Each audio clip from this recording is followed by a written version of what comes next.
اس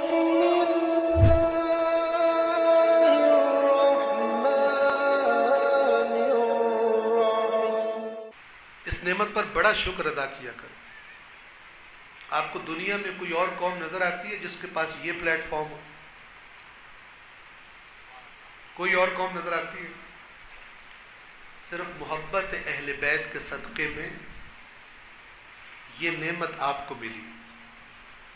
اور یہ بھی یاد رکھیں کہ نعمت کے بارے میں اللہ کا قانون کیا ہے؟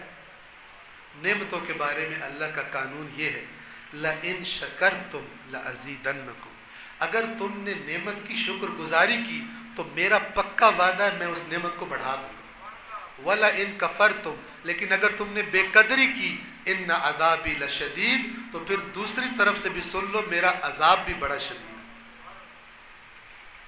اس پر ہم بات کریں گے۔ کربلا کی قدردانی اور کربلا کی بے قدری کیا ہے ان کے لیے جن کو ملی ہے،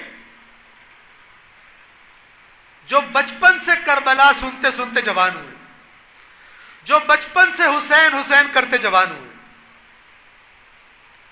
لیکن آج کی گفتگو یہاں پر تمام کر رہا ہوں کہ اس کربلا کو کس نگاہ سے دیکھیں؟ درسگاہ کی نگاہ سے دیکھیں کہ امام حسین نے میرے لیے اہتمام کیا ہے، نواسہ رسول کی آواز ایک مرتبہ پھر بلند ہوئی ہے، اور یہ آواز نہ فقط محرم کے 10 دن بلکہ یہ پورے 2 مہینے بلکہ اس سے بھی زیادہ حسین نے میری ہدایت کا بندوبست کیا ہے۔